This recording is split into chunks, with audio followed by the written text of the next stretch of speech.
What's up, Stanio Clanio? Welcome into Team Stanio Live. Hope you're having a great Sunday evening, even though Bengals are 0-2. We're going to talk about the Bengals. We got to talk about the Bengals. We got to talk about Joe Burrow's calf. I had a great weekend. I actually was in Chicago this morning. I'm going to talk about that trip, let you guys know what was going on with that. I was with my 13-year-old, and we had kind of like a you just turned 13, you're becoming a man kind of weekend. And we had a super fun weekend in Chicago. Actually got to show him some of my old places, old homes that I grew up in Michigan, just across the lake in Lake Michigan. So we'll talk Bengals. We'll talk that trip a little bit. We'll talk about fatherhood and sonship a little bit. And then we're going to talk about some new homes in Cincinnati. And it was really interesting for me being in Chicago this weekend, kind of thinking through comparing that city to this city. And so I'm curious, would love to hear your thoughts as we go through here. It's always good to get perspective when you travel. So I'm just kind of processing. I might process that a little bit out loud. But as always, if you're watching, thanks for joining in. Feel free to comment in the chat where you're watching from and let us know. And feel free to answer or ask any questions you have. All right, let's get into this, what's going on, because Bengals fans are not happy. And we shouldn't be, because we look like garbage. Now, I was on the road for most of this game. I was listening to Dan Horde and Dave Lapp. We were driving back from Chicago, my son and I, today. And so I didn't get to see too much of it. Sounded like we were starting to pick things up until that third quarter interception, which sounded really bad. I was kind of like updating Twitter as we were driving. And I got to see like the fourth quarter. So here's what scares me about this. If you're not a Bengals fan, it's all right. If you are a Bengals fan, feel free to chime in what you think. I'm concerned about this calf. I said it last week to my friends when we lost to the Browns. I know it was the rain game, but I was like, I don't think he can move. Like, that was clearly a game plan. They didn't have him run out of the pocket at all. And the Browns just kind of keyed in on it. And the Browns are a bad matchup anyway. This game we should have won. The Ravens are good, but they were beat up, and it was at home. So you lose this one early on, and you are in trouble. We now fall to 0-2 in the division. As my friend Toby Dubber mentioned on my Bengals friends chat, he said, hey, it's not like we haven't come back from 0-2 before. That's true. We have come back from 0-2, but I am super concerned about the calf. I said it last week when I was chatting with my friends about the game. I was like, I think that calf is a serious issue, because the whole thing with the calf is if you don't get completely healed on it, it's going to bother you all year. Clearly, that's what's happening.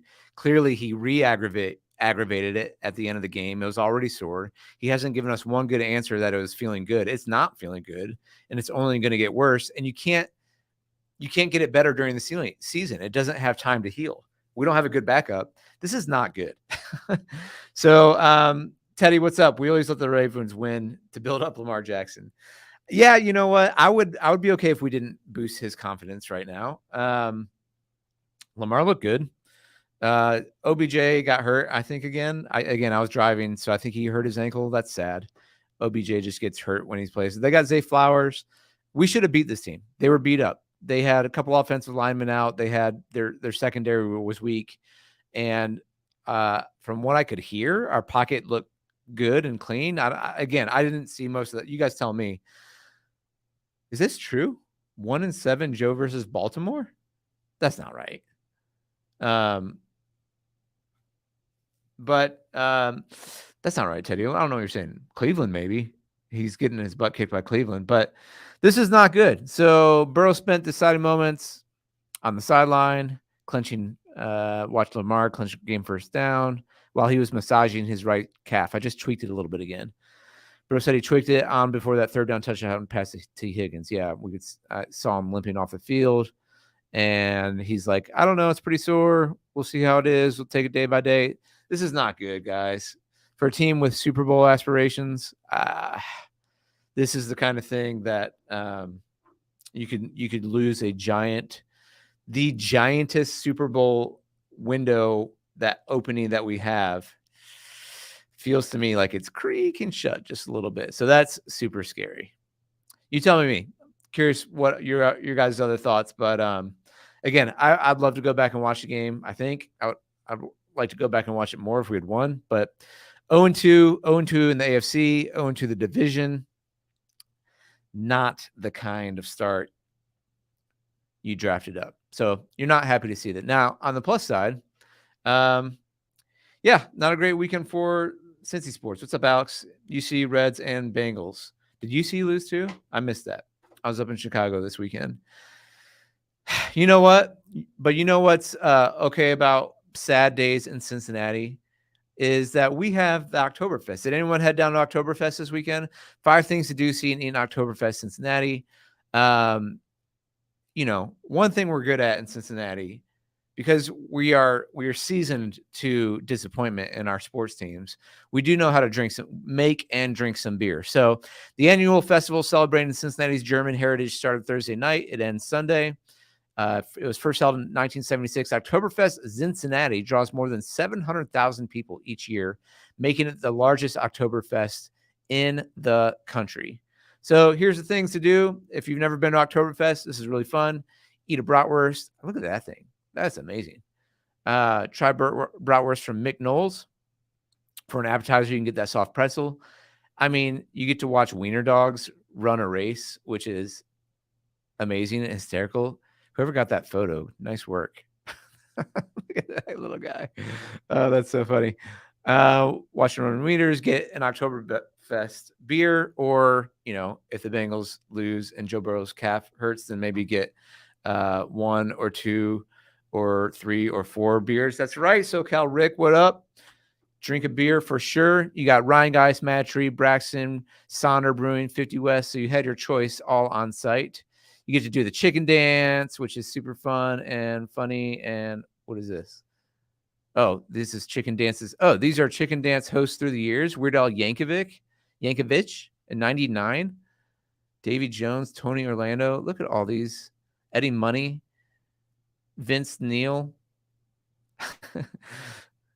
All these chicken dance. Oh, look at that. George Wendt. How do you give credits to Homer Simpson but not George Wendt? I was leaving Chicago today with my son. I'll tell you guys about that trip. But we drove by Soldier Field, and I go, "Da Bears," and he goes, and my son's 13, so he has no idea what I'm talking about. I said, "Hey, just go YouTube on my phone, SNL Da Bears," and so we watched George Wendt, just phenomenal. For those of you guys my age and you know what I'm talking about. Da Bears, drinking Da Beers. It was awesome. Oh shoot, why am I blanking on his name? Mike Myers was in it, but also Chris Farley, rest in peace. Okay, so yeah, chicken dance, Tom Browning, a lot of fun. Dance like a chicken, and then leave with at least 1 souvenir cup, I guess. Whatever. Looks like the mayor was down there, looking sharp in his suit. Good, nice Sam Adams for Oktoberfest. So this is a cool thing that Cincinnati does. If you've never done it, we've got some good festivals downtown. Some barrel racing. Oh, yeah. Looks like he nicked up his elbow a little bit there. Rasputin Todd nurses his bruises with a cold beer. Then you've got the beer racing portion where you're carrying these 6 flasks? Is that the correct word for this? So, look, Bengals lose, but Joe Burrow's calf is hurt. I'm very sad, but I'm not going to let it get me down. Not going to let it get me down. I had a great weekend with my son. So let me tell you guys about this. My oldest just turned 13. And Steins. Thank you. I should have known better. Steins, not flasks. Thank you, Joanna. Appreciate that. That's why you guys, love having you on here to help me out. Yes, look at that face. She's yes, that looks challenging. Look at that pretzel, man. If I didn't have 5 kids, I'd have been down there. Maybe we'll go down there next year. Schmitz, did you guys head down? Did anyone go down there and do the chicken dance, get some beer and a pretzel? I hope you did. Good times held by all. Okay, so that's a fun thing here in Cincinnati, and so we're drinking beer, we're talking Bengals. Oh, Chicago. All right, let me tell you guys about Chicago. So my son just turned 13. I went through a training this year from a father who goes to Crossroads Church, which is a big mega church. The lead pastor at Crossroads Church, Brian Tome, wrote a book called The 5 Marks of a Man. And so he kind of made a training based off of that book of kind of like a rite of passage weekend to do with your sons or son or daughter. It could be either. But like, hey, you're turning into an adult. Let's commemorate that. And we don't have a lot of that in our culture anymore. We don't have a lot of rite of passages. So I planned a trip this weekend with my son. It's not quite over yet, but it's mostly over. And it was a complete surprise to him. Just said, hey, pack a bag. We're leaving. I wrote a letter, told him all the things I see in him, all the things I want him to become, and said, hey, we're going up to Chicago. And he actually really enjoys theater and performing. And he's been in several performances himself. And so I bought him Hamilton tickets up in Chicago. And so we had never seen it live. And I said, we're going up there. And across from Chicago, about an hour away in Michigan, is actually where I was born. I was born in Kalamazoo, Michigan. And so I took him to see I had 2 houses there, my childhood houses that I grew up in, showed him those houses. One of those was right by the beach, about a mile away from Warren Dunes State Park, if any of you have ever been up there. In fact, I'll show you a few pictures. Give me a second here. So yeah, here's us at Warren Dunes after climbing this big sandy dune right by Lake Michigan. Weather was perfect. We had a sunny day there. There was no one there. This was Friday afternoon, evening. We got up there. And then we spent the night in Michigan City, then went over to Chicago, got us some great Chicago hot dogs. That was his first time he's ever had that, with the pickles and the pepper and the tomato and the poppy seed and all that good stuff and the relish. And then the big, thing of the weekend was we got to go to Hamilton. He was so excited. And I was excited too. That was really fun. It was a really fun show. We had seats down the orchestra level together. The set was awesome. The performers were good. I'm trying to do this, but newspapers are like terrible. But there's going to be an ad here. Yeah, I can't see it. Well, I was going to show you the cast, but Chicago Tribune wants me to pay the money, and I'm not going to do that because I don't live in Chicago. But we had a blast. It was super awesome. I've had multiple. Are you familiar with I-94? Yes. So I'm really curious. This is one thing. Well, I'll finish up my thought on that. My son's turning into a man. If you have young children, I highly recommend doing something like this. Plan it out. This is something we'll remember forever. We had a great time. We listened to Hamilton on the way up. The other thing we did was he got to watch his first R-rated movie. So I brought a DVD player with me. We got this little. We were at this Quality Inn in Michigan City, and I brought Braveheart. So you're turning 13. It's time for you to watch Braveheart. And so we got energy drinks from Walmart after we went to Warren Dunes that night and stayed up and watched Braveheart. It's a tough movie, not going to lie, for a 13-year-old. But he is getting familiarized with the ways of men. So awesome weekend. That was great. Now, Chicago itself, I-94 was interesting. Yeah, the tolls. One thing I'll say about planning this weekend with my son, and I was hesitant to take him to any city that I don't want him to live in, because secretly I want him to live here and be by me as I'm growing up. But I also obviously want to give him that choice. So I'm like, I don't want to take him somewhere where he'll like fall in love with a city, because I want him to be by us. Now he may go off anyway. And he's like, this city's really cool. And it is. Like the architecture, once we got downtown, of course we passed a bunch of weird stuff in a flaming car before we made it downtown. But once we got downtown, it was pretty awesome. And I was like, I hadn't been there in many years. It's probably been 15 years since I've been to Chicago. As a kid, I went there quite a bit because we live pretty close, and I've been to Wrigley Field, 3 or 4 times because I'm a huge baseball fan. And I've been to a show downtown before. My parents took us when we were younger to a show, which was really memorable. But the architecture down there, I was like, man, this place is so beautiful. Now we had kind of a cloudy day, so we didn't go up the Sears, which is now the Willis Tower now, I think. And it's very different. I mean, Chicago has a very different feel. When we got there, it's like, man, this is really big. And it's obviously larger than Cincinnati. And then coming home, I was like, man, I like Cincinnati. And I wanted to, I don't know. I'm curious if you guys have experienced time in both cities, what you think. My thought was like, this is a really cool city. You could tell because I lived on the other side of Michigan, I know how much harsher the winters are up there. So the potholes are always everywhere. It's a big city to try to maintain. Of course, there's, politically, I was telling my son, like, look, the city kind of leans a certain way, and there's some crime here that's not great, but there's some things about the city that are awesome.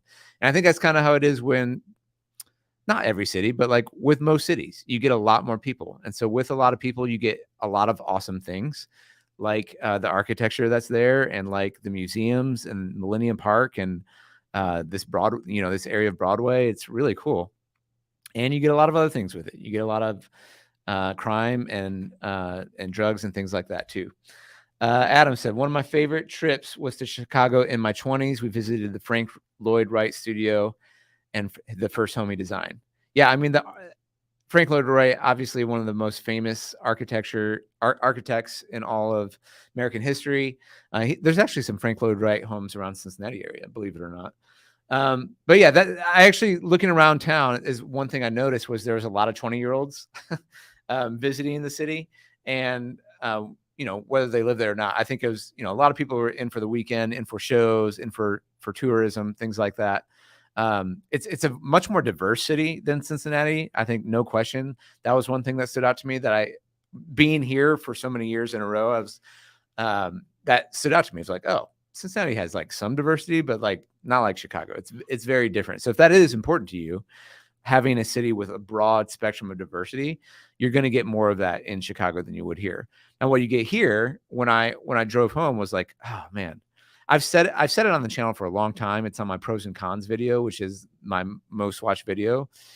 And I've said, like, this is a big city, has big city amenities, but it's a small town feel. And driving back just from Chicago this morning through Indianapolis and back here to Cincy, I was like, yeah, this feels like a small town again.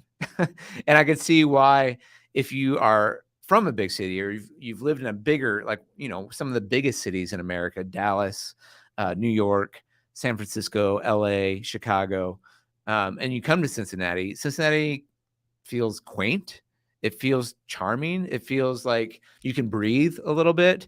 The other thing that stood out to me coming back was the hills again. And I drive them every single day, but Chicago and Indiana and Illinois, everything's just flat up there. Everything's flat, and it's the windy city because everything's coming off that lake and just blasting you, right? And here you have the topography, you have the hills, you have the river. We went downtown to the river in Chicago. I'm like, this is really cool. What a cool district. This river walk, Millennium Park was awesome. And everything. So Smale Park here and the river here, it all felt, it was just different. It's a different scale.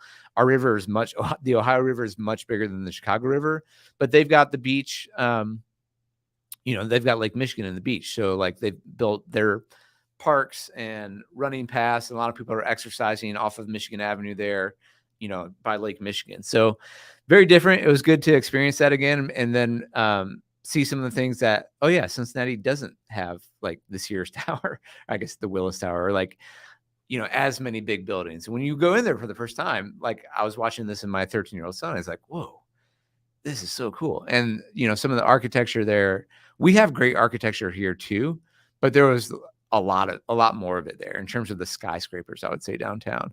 But then there's other things that come with that, right? There's more traffic, there's more people, there's more other things. So it's just kind of what you want. Anyway, that's my rambling off the top of my head comparison of Cincinnati versus Chicago. Would love to hear what else, if you guys have experienced the two, how you would compare or contrast the two.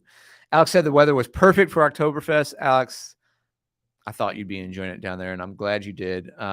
Good. I'm glad to hear that. What a great weekend. All right, let's jump over to some new homes I want to share with you guys that are coming out. We can talk about this. Fischer Homes and I haven't worked with this company, so I'm going to say Schnick. They're a custom builder development group to open 2 new communities in the Cincinnati suburbs. So more houses are coming. Fischer Homes Design. This is the one in Duke Crossing and Mason, which I've told you guys about. But let's get into this. A little bit of new home talk and what's going on here in Cincy news, and then we'll We'll wrap it up. The region's largest home builder is partnering with a suburban development group to open 2 new residential communities in greater Cincinnati. Fisher Homes is teaming up with Loveland-based Schnick Development, which you guys can check them out at theschnickcompany.com. And they do commercial, they do residential, they do remodeling as well. So you guys can check them out if you would like. To open 2 new residential communities in the region, one in Warren County and the other in Claremont County.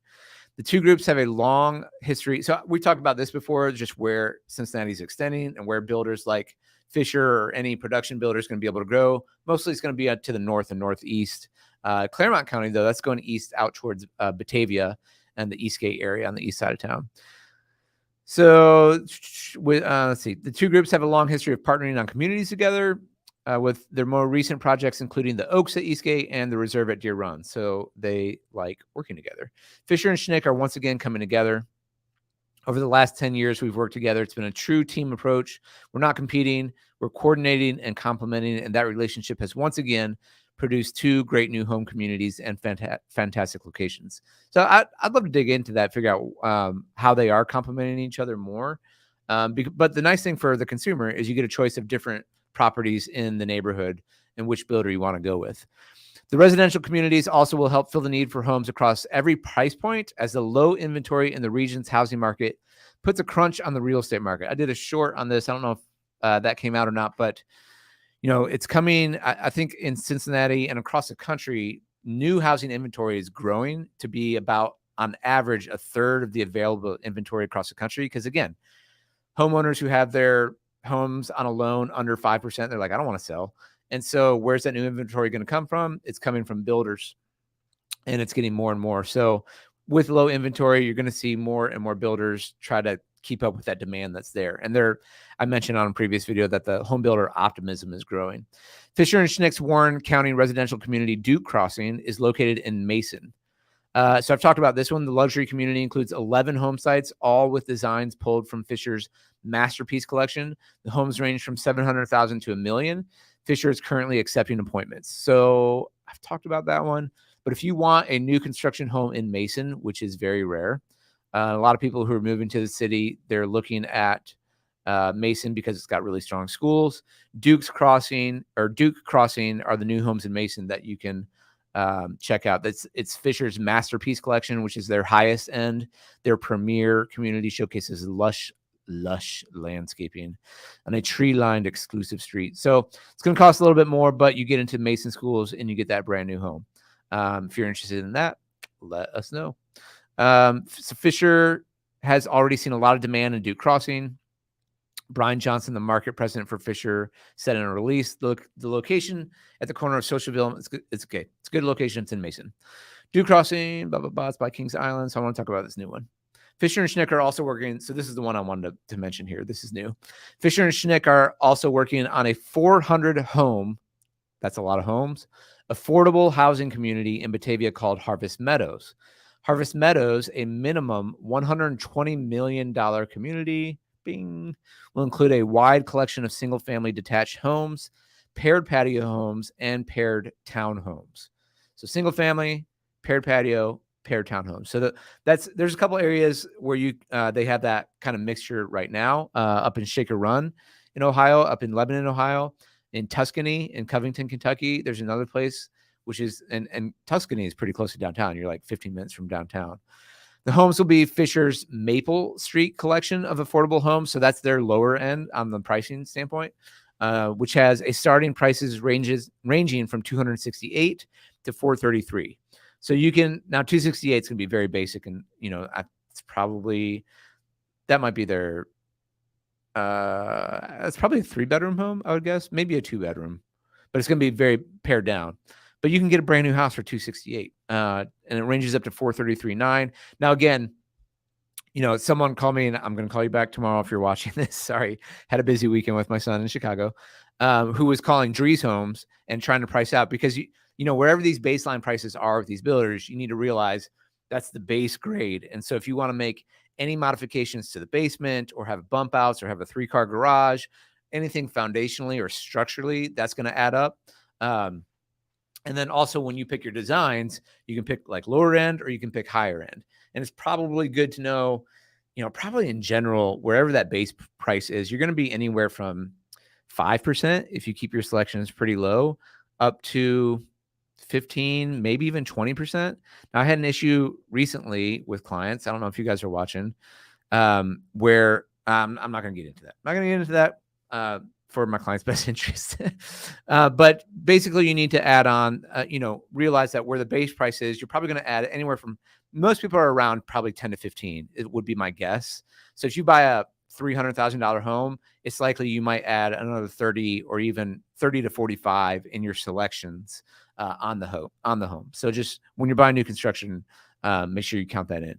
The community will take advantage of a 15-year tax abatement, so offered by the village of Batavia, and is located near Interstate 275. Somebody asked me on this on YouTube lately on a comment, what is a tax abatement? Well, it means that you can keep your property taxes lower for 15 years. So it's a great incentive. So this community, Harvest Meadows, I'm looking forward to learning more about it. It's not on their website yet, but 400 homes, affordable housing, a mix of single detached, paired patio, and patio homes, and a tax abatement on the east side of town. Now, if you've been over to that side of town, maybe you've gone over there for Jungle Gyms in Eastgate, very cool, or East Fork Lake, or if you've been out past Batavia, you know that they've redone. That used to be such a mess, the road over there, and excuse me, I used to live over on that side of town. And when I was younger, and we did Young Life ministry at Anderson High School and all of Southeast Cincinnati, and we had our Friday night leadership group with our other Young Life leaders, which was kind of our training for our ministry. And Eastgate was just such a mess. It was like such a disaster. So they fixed that. There's kind of they fixed it. If you've been over there, the roads are better. So now they're adding more. You can get in and out of town easier on that east side because of what the work they've put into the roads over the last 10 years, which is nice. So appreciate that. And Harvest Meadows, see, there's a little bit more. Planned amenities for Harvest Meadows include a swimming pool, cabana, and large open spaces. Johnson & Fischer anticipates high interest in Harvest Meadows based on the wide array of homes it will bring to the market. Harvest Meadows is expected to start sales later this fall. So as that comes out, I will try to get out there, guys, and get some video, kind of show you what that's looking like. Maybe do a few drone shots for you and know how you guys like the drone shots. But it's not on the website yet. We do have.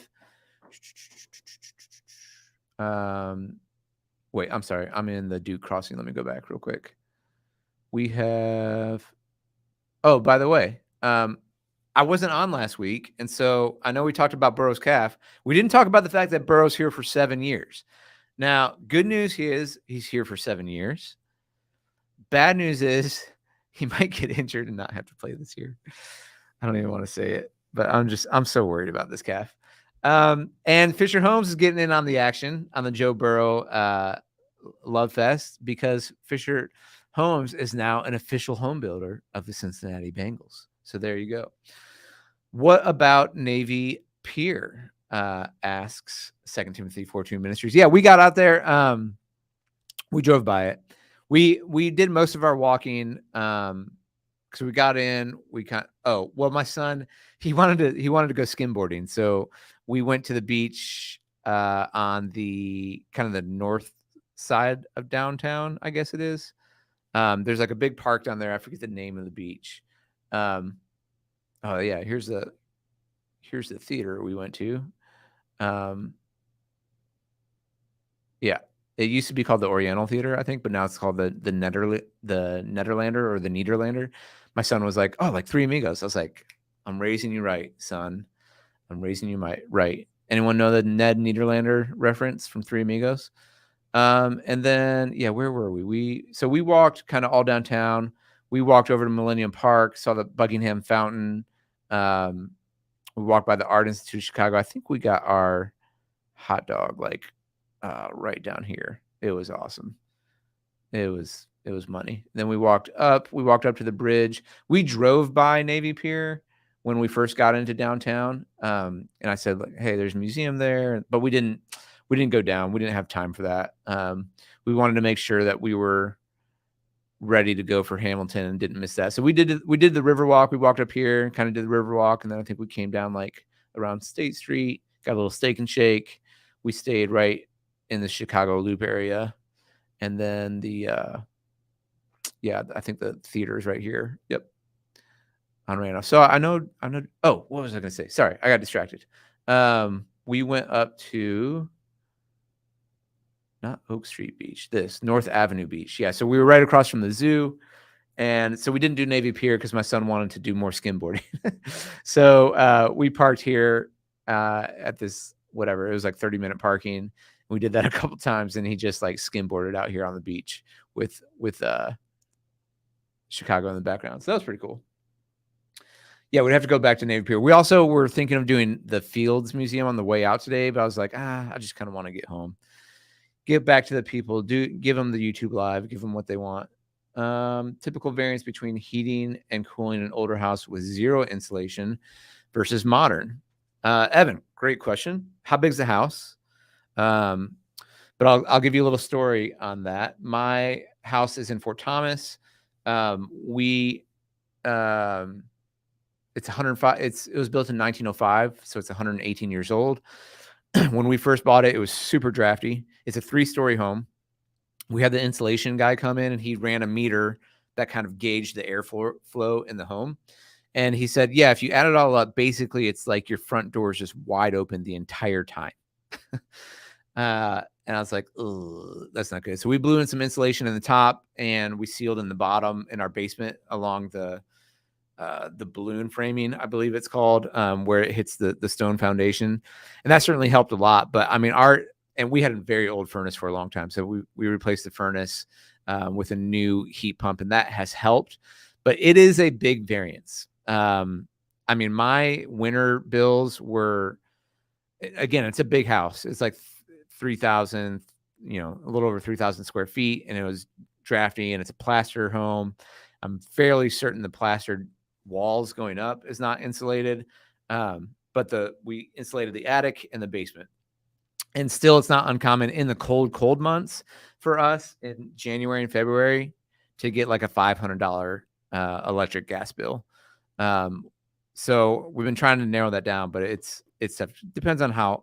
But the difference between that and a home that was built, in the 90s or newer, something like that, it's going to be quite a bit. I would guess the coldest months in a well-insulated newer home, and usually the newer you get, especially if they're certified for, like LEED certified for energy efficiency, that's going to be, you'll probably be down in the 200s versus like the 500 per month. So, I mean, it's a big deal, which is why I paid for that insulation early on. So good question. Hope that helps. Okay. What else should we talk to? So there's Chicago, there's Fischer Homes. Yeah, so Providence, 12 Oaks, they don't have that new one up here yet. I was looking. Duke Crossing, townhomes at Blossom Hill, Westfall Preserve. I showed you guys that video. Magnolia Woods. I haven't been up there. I do want to go check out Magnolia Woods and get you guys a video of that one. Lexington Run, Summerline Farms. I just showed you guys those patio homes where you can get in for around 300. Shaker Run on the golf course up there. That's a really cool option if you don't mind being a little, further north of the city, but you want to play some golf. If you buy a new home, I think you get a free golf membership for the year, which is cool. Adam said, I just hit 305 for gas electric the past month for my 1,300 square foot 1924 house. To be fair, I run it very cold. Yeah, that seems about right. 1,300 square feet. So it is a big difference. I mean, Evan, that's a big consideration. It could be, $1,000 to $2,000 to maybe even $3,000 if you got a big house. $3,000 difference in utilities a year. So, yeah, and there's a lot of 1920s homes around Cincinnati. So, Adam, thanks for sharing that. I appreciate that. Silverstone, Oaks of Eastgate. So this is the one that they were partnering with Schnick. So you can get a feel for maybe this paired patio homes they just released. Oaks of Eastgate. Yeah. So these paired patio homes, it's one building, but you're shared with one other person is how this works. They soundproof it really well. So, they're actually a really cool product, and you usually have a basement with them, which is cool. So, or you can get a basement with them, I should say. Otherwise, they're a patio home. Okay, that's enough about trees. I want to talk through this briefly. What's going on with the MLS? Heaven, I remember that. I totally remember that because I remember meeting you at Braxton. And you told me that you were getting ready to buy a house. So let me know. You were saving up. But my my wife was like, "What's going on? Like, why are people stopping you?" That's hilarious. I appreciate that. It's good to meet you there. And let me know if you're getting serious on the house shopping. Sounds like you are. So the MLS, what's going on here in Cincy is a debacle, to say the least. And we're getting through it. But basically, to recap what's going on, we were on a service called Rapatoni. That service it worked, but I hated it because it was old and busted and slow. And so the Cincinnati board kind of said, we're going to get a new one. We're like, yay, great, a new one. And then before the new one rolled out, they said they were going to roll it out this spring. They're like, no, we're not ready. A few weeks ago, Rapatoni, our MLS, got cyber attacked, shut it down, was frozen. And we're like, we don't have an MLS. That's kind of a big deal when you're a real estate agent. So we couldn't list houses. We couldn't change statuses of houses. People came up with like a weird, janky Facebook group and spreadsheet to sell houses. It was very odd. And so we had this other one in the wings. It's called Perchwell. That was like not quite ready to go, but we're like, something is better than nothing. And so everyone was like, yes, something is better than nothing. And so we shoved that live. And apparently it was not quite ready to go because it's kind of a disaster too. And there are a lot of real estate agents who liked Rapatoni or who at least liked a MLS that worked, who are still very upset because now it works. We can put in listings. It syndicates out to all the sites like Zillow. We can do pricing updates and all that good stuff, but we can't really run comps very well. The search field, it's a new thing. Come to find out that the people who chose to use Perchwell, what I didn't know, what most agents didn't know, is that Perchwell has like no one's ever used it before. It's like a brand new system. It's like a startup company. So when you're dealing with like, I don't know, thousands of houses and people buying and selling houses, that's a pretty important deal for people's lives. I probably wouldn't have picked the one that no one's ever used before, that hadn't been tested before. So now everyone's like, this sucks. We need to go back to Rapatoni, the one that was cyber attacked and is old and busted and has no technical updates. And I'm like, what is happening with people? So I'm just giving you guys a little inside baseball here. You might not care, but it's kind of funny. It's kind of sad at the same time. Now last week there was a petition that went out to all the MLS members saying like, we need transparency. We need to vote against Perchwell. So they're like, everyone's like kind of out with pitchforks right now. And basically I'm like, guys, we already look incompetent. Like, can we not go back to the one that was cyber attack? Can we just like everyone chill out, stick with a new one? It seems like it's getting better. It's going to take a little time, but just like chill out. Let's use the one that can actually use an app in 2023. That sounds cool to me. That can make updates that like, so anyway, you guys don't care about that probably, but like if for some reason we switch again and you're trying to sell your house and you're like, what is going on with the Cincinnati MLS? Because currently we're like using Dayton. We're using Dayton's MLS and we still are. So it's just been so weird. And this article talks about how everything is great, but everything's not great right now. So yeah, there's that. All right, what else? Chicken dance, covered it. Lederhosen, beer, check. Okay, wrapping up. The FC Cincy, Alex, if you're still watching, I bet you know this better than I do, but the Planning Commission greenlights the changes for FC Cincinnati's West End project. So we talked about this a few weeks ago. This is a $300 million project. It's a new entertainment district, so they're kind of going to try to make the banks up by FC Cincinnati, so a new one. And I was listening to, again, the That's So Cincinnati podcast with Sharon Coolidge, and they're talking about, these different entertainment districts and what's going on with the bridge downtown, what's going on with the banks, they're trying to get that mayor's really pushing for the caps on Fort Washington Way, meaning they can build these big grassy park areas that will go over the interstate. Like the interstate can support it. They built that when they first built it 20 years ago, where it can support weight for these caps, where you can have kind of like a park over the highway, which is kind of cool. Like, cause I don't know, it'll be loud, but it'll be cool. So there's that. There's the redoing of the PNC building. I'm forgetting the name of it. The white one downtown, where they're changing that into high-end condos. There's the Ovation over in Newport, where that's getting close to downtown.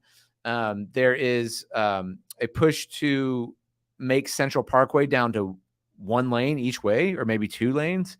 So that's much more pedestrian friendly, because they're trying to connect downtown to OTR and make a big kind of pedestrian. So all these things are kind of happening downtown, along with this $300 million project here on the West End. And it looks like it got 2 unanimous votes by the Planning Commission, recommending the city sale of several city-owned rights-of-ways within that would ultimately become FC Cincinnati's new 8-acre entertainment district, along with extending the planned development zoning to the north of the team's TQL stadium. So there's going to be a hotel there. There's going to be restaurants, some different things. And it looks like it's all what's the phrase I'm looking for? I'm getting tired, guys. I drove from Chicago today. All functions go. I don't know what I'm losing my brain right now. I can't think of the phrase. All series. This is why I need a co-host. I need a co-host here to balance me off here. Help me drink some tea and get my brain going. So this is moving forward, it looks like, and I'll keep you posted on that. But you know, the thing that they're trying to do on this West End here is get the community involvement. So this is a 45-year-old resident, Ramey, and he said, "I'm truly for the advancement, but advance us." Several other West End residents mentioned concerns over parking and property values in a neighborhood that has seen an influx of visitors and new residents, and how it would impact families. Munit said FC Cincinnati did not go door to door to talk to neighbors. He believes individuals tend to get fearful of who might be knocking at the door. So FC relied on the planning process and community council to notify residents. Munit said FC Cincy could work with residents on Bauer Avenue to retain curbside parking on the portions of those streets the city will retain. I'm more than happy to meet with them again. I know I've talked to a couple of residents that lived on Bauer. So, I mean, the thing is, they're trying to do right by the citizens, but this thing's moving forward. Like, and it's going to happen. Systems. There it is. Thank you, guys. All systems go. Appreciate that. Thank you, guys. All right. I think I'm going to wrap it up. Get back and put the kids to bed. And my wife's had enough of the kids without me this week. So appreciate you guys checking in. That's it for the live this week. Prayers up for Joe Burrow's calf and another 10 win in a row. Can we rip that off again? I'm scared. I don't know. I just got a bad feeling this is going to dog us all year. So, was going to be a really, really, really, really fun year. And now, I don't know, a little worried. 0-2. So, all right, guys, thanks for checking in. Be sure to subscribe to the channel. If you haven't already, like this video, helps get it out to more people. Still looking forward to bringing out more content, more shorts. We're working on that if you guys have been seeing those, but also keeping these lives going and bringing you the best real estate news and living in Cincinnati, what that's all about. Appreciate you guys. Have a great night. We'll talk to you later.